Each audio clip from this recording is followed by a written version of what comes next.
My name is Pancratios Papacosta. I'm a professor of science at Columbia College, Chicago. I'd like to introduce to you a documentary that we have made recently about Henrietta Leavitt. She was an astronomer at Harvard College Observatory, and in 1908 she made a monumental discovery that not many people know about. But that discovery, it was the key to understanding the universe.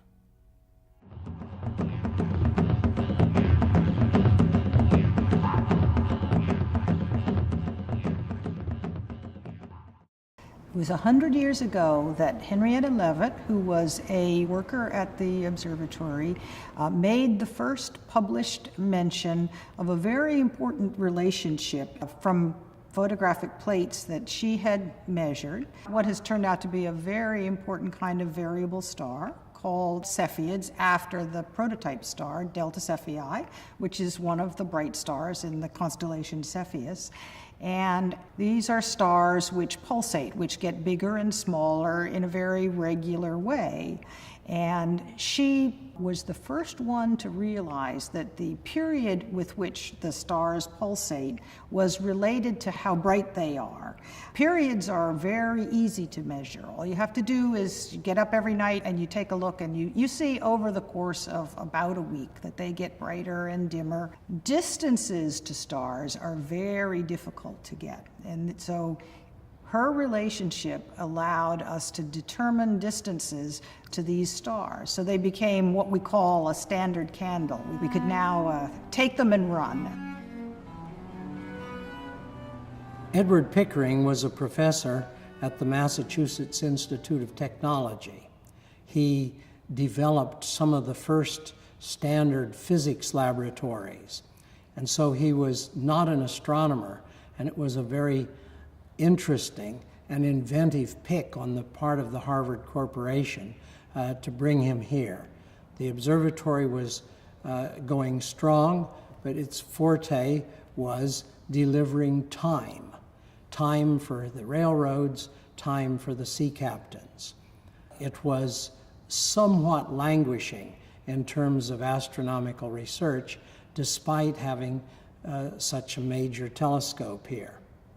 Pickering was interested in mass-producing astronomical data. His brother was rather interested in photography, so Pickering enlisted his brother to help get a photographic program started here. Pickering himself was interested in collecting data on huge numbers of stars.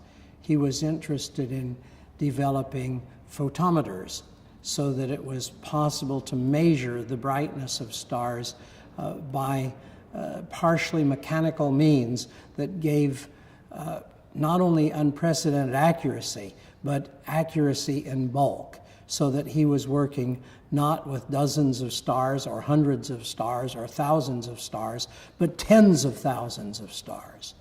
And similarly, when the photography came, he got the idea of putting a prism at the front end of the telescope so that every star on his photographic plate would show its spectrum. And that way he could mass produce the spectra of stars. And that's then why he began putting women to work at the observatory. Many were genuinely interested in astronomy, but it was considered unfit for nice young ladies to be up all night long at a telescope. But with the photographic plates that could be brought indoors, then it was possible for them to work essentially on a daytime job that was still tightly linked with astronomy. So that Pickering essentially became the first CEO of an astronomy factory, getting lots of people working under his supervision to help produce these masses of data that he was looking for. These women were called computers because there was a lot of arithmetic involved. For example, you're going to make a catalog of stellar spectra. You've got to know precisely where each of those stars is in order to identify it, which means measurements on the photographic plates and then converting those measurements in inches or millimeters into the sky coordinates. So there's a lot of computation involved, and hence they were called computers. Here we see clearly a second-class labor force being employed, which, as I said, was not unusual.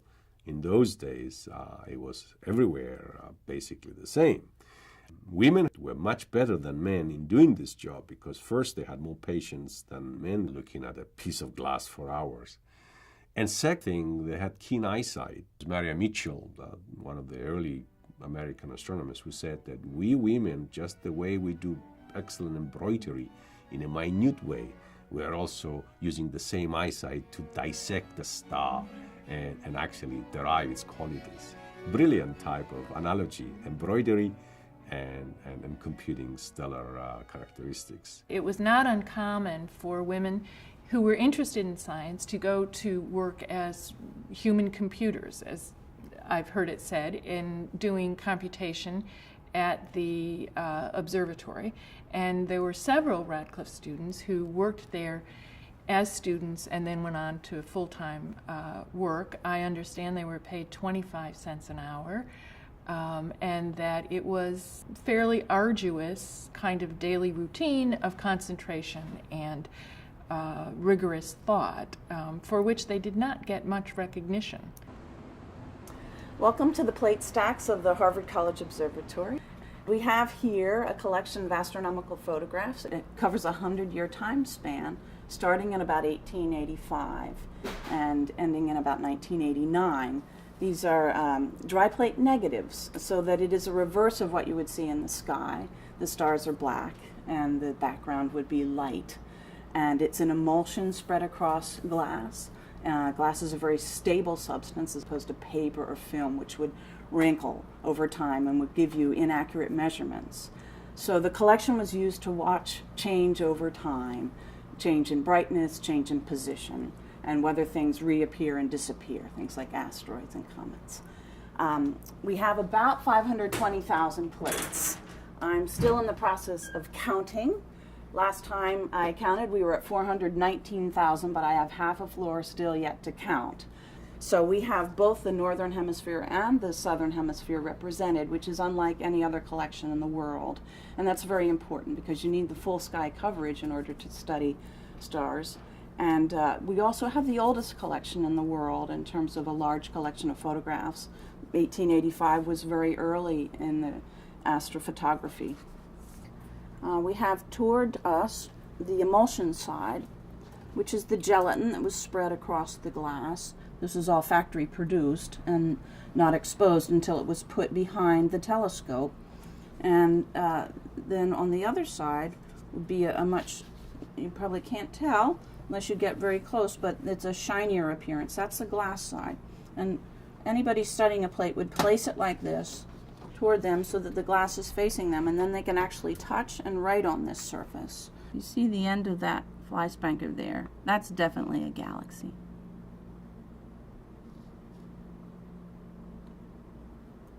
I can almost see that it's a spiral.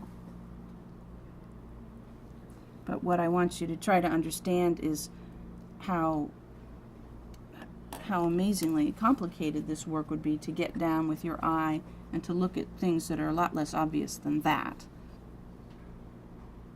So their visual acuity must have been very, very high.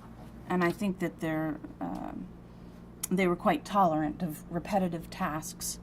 In fact, the director who began hiring women hired them because he really believed that women could take on repetitive tasks better than men could, that they were more tolerant of that kind of work.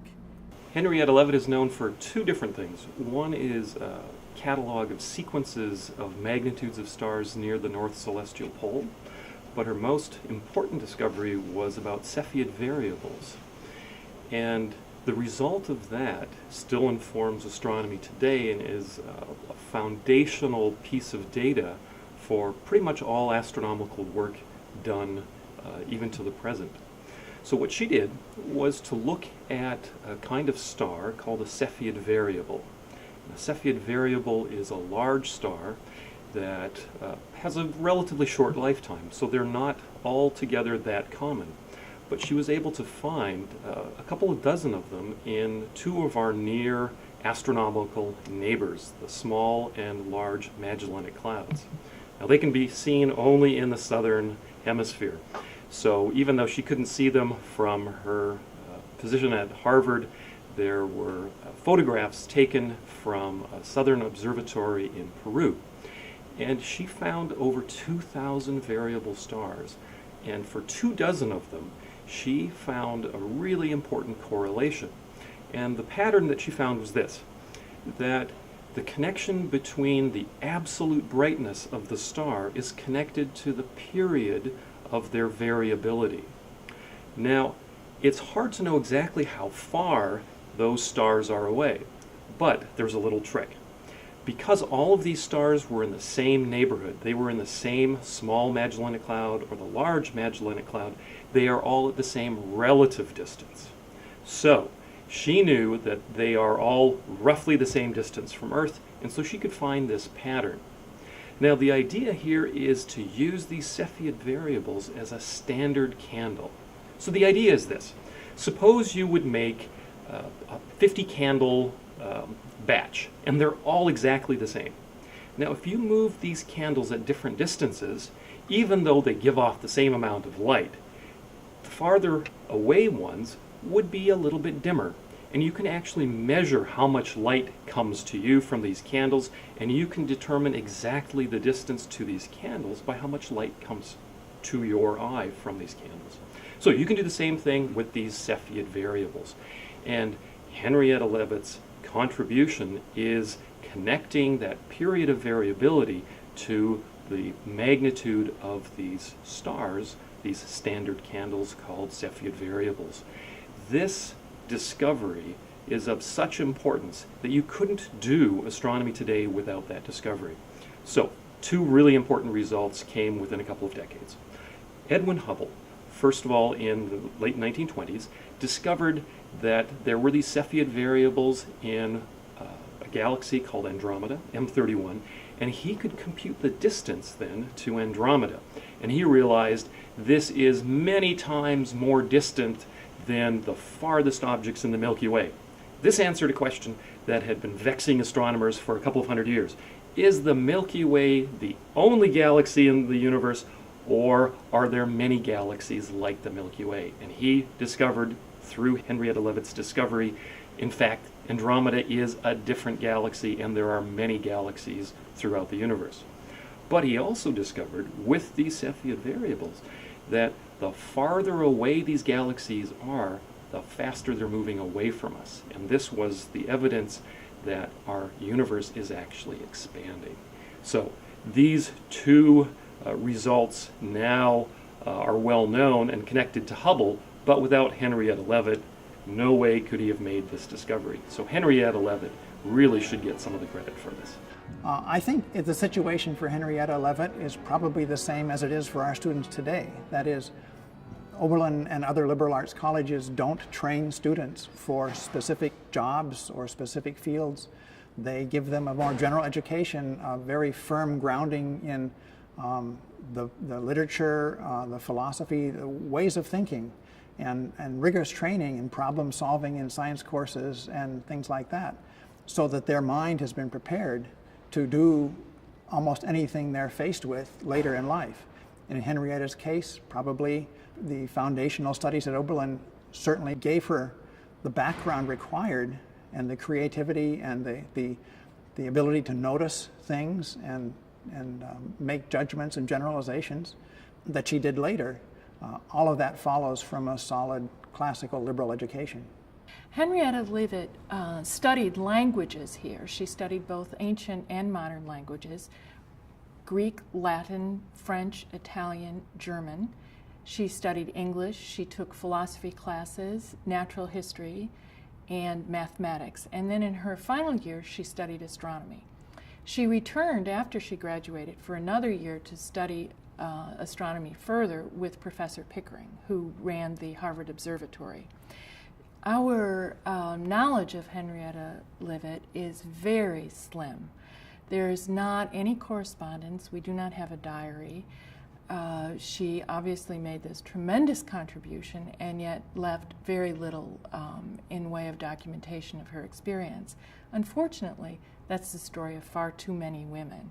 And too frequently, women made these tremendous contributions and it's still not known that they have done so. The documentation is picked up by men who get credit for those discoveries or innovations, and the women get very little notice. I read a book, Miss Leavitt's Stars, and I made the analogy that if you made a triangle of the modern astronomical world as we know it today, and you brought it to an apex, on the apex, at that apex, on the shoulders of Henrietta Leavitt, would be the foundation on which that triangle is built, because she provided the basis by which it could be done.